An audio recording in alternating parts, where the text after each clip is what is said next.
Hello दोस्तों, मैं हूं समीर और स्वागत है आपका बुक समरी क्लब में। आज की इस वीडियो में हम रॉबर्ट कियोसाकी द्वारा लिखी गई book rich dad poor dad के बारे में बात करने वाले हैं। रॉबर्ट कियोसाकी एक multi millionaire investor, business owner, educator, speaker और रिच डैड कंपनी के फाउंडर हैं। ये एक प्राइवेट एजुकेशन कंपनी है जो लोगों को बुक्स और वीडियोस के थ्रू खुद के फाइनेंस और बिजनेस की नॉलेज प्रोवाइड कराती है। रॉबर्ट कियोसाकी का कहना है कि लोग अपने बच्चों को जो मनी के बारे में सिखाते हैं वो पुअर और मिडिल क्लास वाले लोग अपने बच्चों को नहीं सिखाते। Rich dad poor dad author की खुद की स्टोरी है। उनके दो फादर्स थे, पहले बायोलॉजिकल जिन्होंने उनको जन्म दिया जो गरीब थे, और दूसरे उनके चाइल्डहुड के बेस्ट फ्रेंड के फादर, वो अमीर थे। दोनों ही फादर्स ने डिफरेंट अप्रोच के साथ ये बताया कि सक्सेस को कैसे अचीव करना है। एक अपनी फैमिली के लिए $10 मिलियन और चर्च के लिए चैरिटी छोड़कर गए थे और दूसरे अनपेड बिल छोड़कर गए थे। अगर आपने अब तक हमारे चैनल को सब्सक्राइब नहीं किया है तो इससे पहले कि आप वीडियो में खो जाएं, इमीडिएटली चैनल को सब्सक्राइब करें और वीडियो को लाइक करें। वीडियो को एंड तक ज़रूर देखें, ये वीडियो आपके लिए बहुत हेल्पफुल हो सकती है। ऑथर के लिए ये इंसिडेंट एक एविडेंस बन गया था कि कौन से डैड की अप्रोच उनके लिए ज़्यादा फाइनेंशियली सेंस बनती है। बुक लिखने के टाइम ऑथर दोनों डैड को कंपेयर करते हैं, जैसे कि उनके principles, ideas, financial practices, activeness की डिग्री कैसे उनके पुअर डैड जो हाईली एजुकेटेड होने के बाद भी स्ट्रगल कर रहे थे, और उनके अपोजिट रिच डैड एक बिजनेसमैन और अपने एसेट्स को बिल्ड कर रहे थे। ऑथर अपने पुअर डैड को उन लोगों से कंपेयर करते हैं जो रेट रेस में भाग रहे हैं और ज़्यादा अचीव करने की साइकिल में ही हेल्पलेस हो गए हैं, पर पैसे की कमी की वजह से अपने ड्रीम को वो सेटिस्फाई नहीं कर पाते। वो अपना ज़्यादा टाइम स्कूल्स में वर्ल्ड के प्रॉब्लम के बारे में पढ़ते हैं, बट पैसे के लिए कोई लेसन कभी भी स्कूल में नहीं सिखाया जाता। मनी के बारे में स्कूल में कभी पढ़ाई नहीं होती। स्कूल में सिर्फ प्रोफेशनल स्किल्स पढ़ाई जाती हैं, कोई फाइनेंशियल स्किल्स नहीं पढ़ाई जाती। इसी वजह से रिच और रिच बनते हैं और पुअर बनते हैं। मिडिल क्लास इसी स्ट्रगल में है कि उनको मनी से रिलेटेड घर पर पढ़ाया जाता है, ना कि स्कूल में। हम में से ज़्यादातर लोग पैसे के बारे में अपने पेरेंट्स से सीखते हैं, तो आइए पुअर डैड के बारे में कुछ और जानते हैं। ऑथर अपने पुअर डैड को ऐसे हज़ारों लाखों फादर्स से कंपेयर करते हैं जो अपने बच्चों को इस बात के लिए एनकरेज करते हैं कि वो स्कूल में अच्छे से पढ़ें ताकि उनको अच्छी कंपनी में एक अच्छी सी नौकरी मिल सके। पुअर डैड ट्रेडिशनल प्रिंसिपल्स में बिलीव करते थे, जैसे कि मेहनत करना, पैसे सेव करना। उनका ये मानना था कि एक सॉलिड कंपनी के साथ काम करना एक अच्छा काम है। इसीलिए वो डिसअपॉइंट भी हुए जब उनके बेटे ने एक बड़ी रेपुटेटेड कंपनी में नौकरी छोड़ दी। पुअर डैड एजुकेशन को सक्सेस के पासपोर्ट की तरह देखते हैं। उनके पास डॉक्टरेट डिग्री थी और वो बड़ी यूनिवर्सिटी भी गए, बट वो फाइनेंशियल स्ट्रगल ही कर रहे थे। वो ये बिलीव करते थे कि वो कभी भी अमीर नहीं बन सकते, और यही उनकी कही गई भविष्यवाणी बन गई। पुअर डैड हमेशा अच्छे एजुकेशन में इंटरेस्टेड थे और मनी से रिलेटेड सब्जेक्ट में इंटरेस्टेड नहीं थे। ऑथर ने अपने पुअर डैड के बारे में ये भी लिखा है कि वो हमेशा ऐसे बात करते थे, मैं पैसे में इंटरेस्टेड नहीं हूँ और मेरे लिए पैसा मैटर नहीं करता। ऑथर ने अपने पुअर डैड को कुछ पॉइंट्स में डिस्क्राइब किया है, जैसे वो एक लंबे टाइम तक job security, vacation, sick leaves, company insurance, salary increment और प्रमोशन जैसी चीज़ पर ध्यान देते थे। ऑथर का मानना था कि उनके पुअर डैड का ध्यान सिर्फ इन्हीं सब चीज़ों में रहता था और खुद के काम पर कभी नहीं होता था। इसी वजह से ऑथर को लगता था कि वो रेट रेस में भाग रहे थे। उनके पुअर डैड बहुत ज़्यादा हार्डवर्क करते थे, बट फिर भी फाइनेंशियली आगे नहीं बढ़ पाए। मनी मैटर में पुअर डैड का ये सोचना था कि बिल्स को पे करने के लिए बहुत ज़्यादा मेहनत करनी पड़ती है, और दूसरी तरफ रिच डैड खुद के लिए पैसा बनाने में बिलीव करते थे। चलिए अब रिच डैड के बारे में बात करते हैं। ऑथर ने ये सब 9 साल की एज में लिखा था, जब उनको ये बिलीव हुआ कि रिच डैड की फाइनेंशियल सेंस उनके पुअर डैड से ज़्यादा है। ऑथर ने अपने रिच डैड से ये चीज़ सीखी थी कि कुछ चीज़ों में कभी ना नहीं कहना चाहिए, जैसे मैं ये चीज़ अफोर्ड नहीं कर सकता हूँ, इसकी जगह ये बोलना चाहिए कि कैसे मैं इसको अफोर्ड कर सकता हूँ। उनका मानना था कि मैं अफोर्ड नहीं कर सकता हूँ जैसे शब्द हमारे दिमाग को बंद कर देते हैं। मैं कैसे अफोर्ड कर सकता हूँ जैसे शब्द पॉसिबिलिटी, एक्साइटमेंट और ड्रीम्स को बढ़ावा देते हैं। इसको उन्होंने इस एग्जाम्पल से रिलेट करते हुए बताया कि जब वो और उनके फ्रेंड माइक उनके फादर के पास काम करने के लिए गए थे, रिच डैड उनको बहुत कम वेजेस पे करते थे ताकि उनमें गुस्से वाली फीलिंग पैदा हो, जिससे उनको इनजस्टिस वाली फीलिंग आए और उनको एहसास हो कि खुद के लिए काम करना कितना इम्पोर्टेंट है, ना कि दूसरों के लिए काम करना। एग्जाम्पल के लिए बुक के उस पार्ट में जिसमें ऑथर रिच डैड से कंपेयर करते हैं, वो कम वेजिस में बहुत कम चीज़ें ले पाते हैं। तो रिच डैड ने कहा कि इस चीज़ पर ध्यान मत दो कि तुम कितनी चीज़ें ले पाते हो, बल्कि इस चीज़ पर ध्यान दो कि उस पैसे का तुम क्या कर सकते हो और उस पैसे से और पैसे कैसे बना सकते हो, क्योंकि ये हमारे दिमाग को सोचने पर मजबूर कर देता है। उनके रिच डैड कहते हैं कि जब कोई कहता है कि मैं अफोर्ड नहीं कर सकता तो उसका दिमाग काम करना बंद कर देता है। इसी वजह से ये आपके आत्मबल को समाप्त करता है और सहने की ताकत को बढ़ाता है। ऑथर एक चीज़ और ऐड करते हैं कि जब उनके डैड ने एजुकेशन में अपना टाइम और एफर्ट दिया तब उनको इन्वेस्टिंग की कोई नॉलेज नहीं थी। इसके अपोजिट रिच डैड इन्वेस्टिंग के गेम में बहुत एक्सपर्ट थे, क्योंकि उन्होंने यही किया था। मनी से रिलेटेड उनके रिच डैड का ये एटीट्यूड था और उनका ये कहना था कि सारी बुराइयों की जड़ पैसे की कमी है, और उनके पुअर डैड का मानना था कि पैसा ही सारी बुराइयों की जड़ है। उनका मानना था कि ऐसा इंसान बनना चाहिए जो रिस्क लेने में डरे नहीं, बल्कि रिस्क को कैसे मैनेज करना है ये सीखे। चलिए अब द सन रॉबर्ट कियोसाकी के बारे में बात करते हैं। ऑथर ने अपनी book rich dad poor dad ये कहते हुए स्टार्ट की कि वो खुद को बहुत लकी मानते हैं कि उनके 2 फादर्स थे।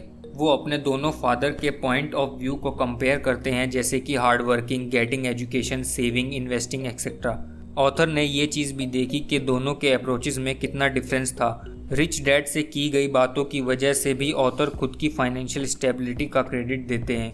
ऑथर मनी के सब्जेक्ट के लिए कॉमन अप्रोच एक्सेप्ट करते हैं और अकाउंटेबल नॉलेज पर जोर देते हैं, जिससे कि पढ़ने वाले को एसेट्स और लायबिलिटी क्या होता है ये अच्छे से समझ में आ जाए। यहाँ ऑथर ये समझाते हैं कि कैसे जो रिच है वो एसेट साइड बिल्ड करता है और जो पुअर है वो लायबिलिटी साइड बिल्ड करता है, जो बेसिकली सारे एक्सपेंसेस हैं। ये तो ऑब्वियस है कि ऑथर ने अकाउंटिंग नॉलेज को इम्पोर्टेंस दी है, चाहे वो कितना भी बोरिंग लगे, क्योंकि वो कहते हैं कि ये लाइफ का सबसे इम्पोर्टेंट सब्जेक्ट है। Chapter number 1, rich dad poor dad. Robert Kiyosaki और उनके फ्रेंड माइक ने 1956 में हवाई से अपनी जर्नी शुरू करी। जब वो दोनों 9 साल के थे, उनकी पहली गेट रिच स्कीम निकल बनाने वाली एक कंपनी थी। उनके इस प्लान को माइक के फादर ने रिजेक्ट कर दिया और उन्होंने इन दोनों से कहा कि ये काम इलीगल है। उस दिन के बाद दोनों ने अपने फ्री टाइम में माइक के फादर रिच डैड से फाइनेंस और इकोनॉमिक को सीखा। माइक के डैड ने जो पहला लेसन सिखाया वो था रैट रेस से हेट करना। वो अपने स्टोर में एक लड़के से 3 घंटे के लिए 10 सेंट पर डे पर काम करवाते थे। कुछ हफ्तों में कियोसाकी इस चीज़ से थक गए थे और उन्होंने डिमांड की कि उनके वेजेस बढ़ाए जाएं। फाइनली उन्होंने रिच डैड से इस बारे में बात की। रिच डैड के साथ मीटिंग में रिच डैड ने वेजेस के लिए उनको सॉरी बोला और उनको एक ऑफ़र दिया कि या तो वो उनको एक मॉरल लेसन देंगे या फिर पे। पर दोनों लड़कों ने मॉरल लेसन को चूज़ किया। ये लेसन रैट रेस से बाहर निकलने के लिए था। उनका कहना था कि अपनी पूरी ज़िंदगी के लिए या तो थोड़े पैसों के लिए काम करते रहो, जिससे कि ज़्यादा पैसे किसी और की पॉकेट में जाएंगे, या फिर लोगों से मेहनत करवाओ पैसे कमाने के लिए। उन्हें सिखाए गए सभी लेसन में से ये सबसे इम्पोर्टेंट था। ऑथर कहते हैं कि बिजनेसेस वो होते हैं जहां मेरी फिजिकल प्रेजेंस रिक्वायर्ड नहीं होती और उसको चलाने वाले दूसरे लोग होते हैं। अगर मुझे वहां काम करना पड़े तो वो मेरे लिए बिजनेस नहीं बल्कि जॉब है। Chapter number 2, the rich don't work for money. इस चैप्टर में उन लोगों की बात की गई है जो सेफ खेलना पसंद करते हैं, क्योंकि उनको कभी रिस्क लेना सिखाया ही नहीं गया। ऑथर ये आइडिया डेवलप करते हैं कि पुअर और मिडिल क्लास लोग पैसे के डर की वजह से काम करते हैं और उनका ये लालच उनको और गरीब बनाता है। ऑथर का ये मानना है कि लाइफ में अपॉर्चुनिटीज़ आती जाती रहती हैं, लेकिन सिर्फ रिच लोग ही उन अपॉर्चुनिटीज़ को कैपिटलाइज कर पाते हैं और बाकी लोग इन अपॉर्चुनिटीज़ को देख ही नहीं पाते हैं, क्योंकि वो पैसे और सिक्योरिटी के पीछे भागने में बिजी हैं। मनी की सबसे खास बात यह है कि ये पूरे 24 घंटे काम करती है और ये जनरेशन्स तक काम करती है। अगर आप पैसे के लिए काम कर रहे हो तो आप पावर अपने एम्प्लॉय के हाथ में दे रहे हो, लेकिन अगर मनी आपके लिए काम करती है तो पावर और कंट्रोल दोनों आपके हाथ में होता है। Chapter number 3, why teach financial literacy. Kiyosaki और माइक की स्टोरी 1990 तक कंटिन्यूस साथ चली। इस समय तक दोनों ने ही अपनी फाइनेंशियल और सोशल इकोनॉमिक लाइफ अच्छी कर ली। माइक अपने डैड से लेसन सीखकर अपनी लाइफ में अप्लाई करने में सक्सेसफुल रहे। उन्होंने अपने डैड के बड़े बिजनेस पर कंट्रोल पा लिया और एम्पायर को बढ़ाया, और उन्होंने अपने बेटे को इतना रेस कर दिया कि जब वो रिटायर्ड हो तब वो कंपनी को कंट्रोल कर सकता है। कियोसाकी अपनी वाइफ के साथ 47 की एज में रिटायर्ड हो गए। एक बिजनेस मीटिंग में शिकागो बीच पर बड़े बड़े इन्वेस्टर मिले और बहुत सी इन्वेस्टमेंट और मनी स्कीम के बारे में डिस्कशन किया। 25 साल बाद एक रिपोर्ट में कहा गया कि शिकागो में मिले उन सभी इन्वेस्टर को जो बहुत अमीर थे, उनमें से कुछ जेल चले गए या फिर मर गए या गरीब हो गए। इन सभी अनफॉर्चुनेट बिजनेसमैन के रिजल्ट से हम ये सीख सकते हैं कि आपको सेफ रहने के लिए पैसों का होना कितना ज़रूरी है। ये स्पेसिफिक लेसन ये सिखाने के लिए है कि एक बार ये पैसा उन्हीं के बाद वाइज होना ज़रूरी नहीं है, लेकिन पैसा होने से पहले स्मार्ट होना ज़रूरी है। बिना मजबूत नी के आप बड़ी बिल्डिंग खड़ी करने की कोशिश मत करना। कियोसाकी के अकॉर्डिंग एक रूल है और वो सिंपल रूल है जो आपको हेल्प कर सकता है, जिससे आप एक बड़ी बिल्डिंग की नींव स्ट्रॉन्ग कर सकते हैं। और वो रूल है एसेट और लायबिलिटी के बीच का फ़र्क समझना, और ये समझना आप सिर्फ एसेट को कंट्रोल कर सकते हैं। ऑथर कहते हैं कि इंटेलिजेंस प्रॉब्लम को सॉल्व करती है और मनी को प्रोड्यूस करती है। फाइनेंशियल इंटेलिजेंस के बिना मनी बहुत जल्दी चली जाती है। ऑथर का ये मानना है कि फाइनेंशियल चीज़ों की नॉलेज आपको अकाउंटिंग नॉलेज से आती है। एसेट और लायबिलिटी के बीच का डिफरेंस पता होना बहुत ज़रूरी है। ऑथर का कहना है कि गरीब लोग गरीब रहते हैं क्योंकि वो इसके अपोजिट चलते हैं। वो अपनी लायबिलिटी को जोड़ते रहते हैं और एसेट उनके पास ज़ीरो होती है, इसीलिए उनकी बैलेंस शीट और उनकी इनकम स्टेटमेंट ऊपर नीचे होती है। ऑथर के अकॉर्डिंग लोग ये नहीं समझते हैं कि ये इम्पोर्टेंट नहीं है कि आप कितना पैसा कमाते हो, बल्कि इम्पोर्टेंट ये है कि आप अपने पास कितना पैसा रख पाते हो। Chapter number 4, mind your own business. Rich लोग अपने एसेट पर ध्यान देते हैं जबकि बाकी लोग अपनी इनकम पर ध्यान देने में बिजी रहते हैं। ऑथर ये कहते हैं कि अगर एक इंडिविजुअल को सक्सेसफुल होना है तो उसको खुद के बिजनेस पर ध्यान देना होगा। उन्हें अपने एम्प्लॉयर के बिजनेस पर ध्यान नहीं देना चाहिए, बल्कि खुद बॉस बनने पर फोकस करना चाहिए और खुद के बिजनेस को बढ़ाना चाहिए। ऑथर एक इंसान के फाइनेंशियल IQ को डेवलप करने पर भी जोर देते हैं।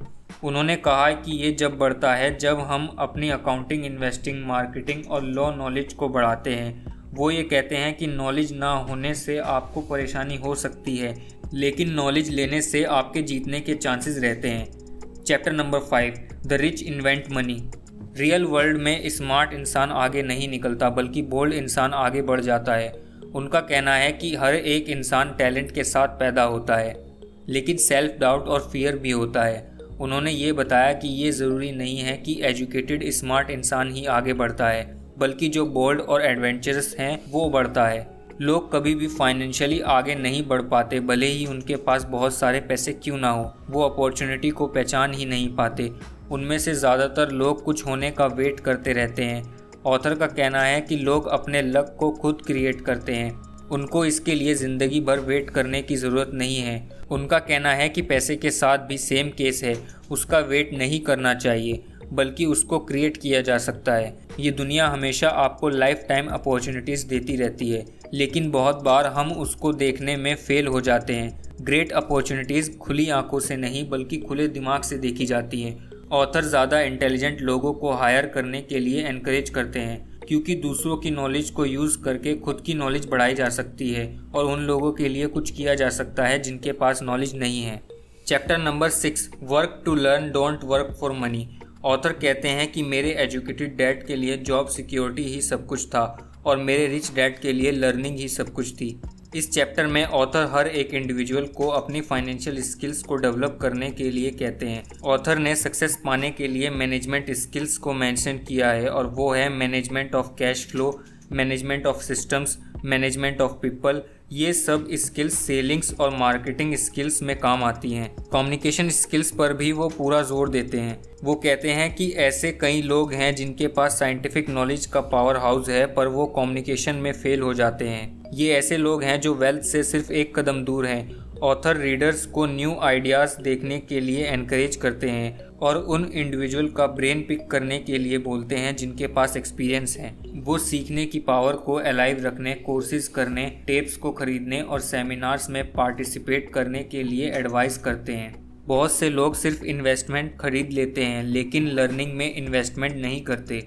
एक थीम है जो बुक में बहुत ही क्लियर है, वो ये है कि इंसान को अमीर बनने के लिए दूसरों के लिए काम करने की बजाय खुद का सिस्टम बनाना चाहिए और प्रोडक्शन के लिए रिसोर्सेज का ऑब्जेक्टिव रखना चाहिए। ऑथर का मानना है एक एम्प्लॉय होना क्लियरली एक लिमिटेड सोच है। ये चीज़ अदर पॉसिबिलिटीज़ के लिए दिमाग बंद कर देती है। इन्वेस्टिंग और अकाउंटिंग के कॉन्सेप्ट को स्टडी करके ऑथर ने ये माना है कि एक इंडिविजुअल एसेट और लायबिलिटी में डिफरेंस कर पाता है। रियल में ये एक मजबूत एप्लीकेशन है जो आपको सिखाती है कि क्या सही है और क्या गलत। ऑथर कहते हैं कि आप सभी को बड़े गिफ्ट मिले हैं, आपका दिमाग और आपका टाइम।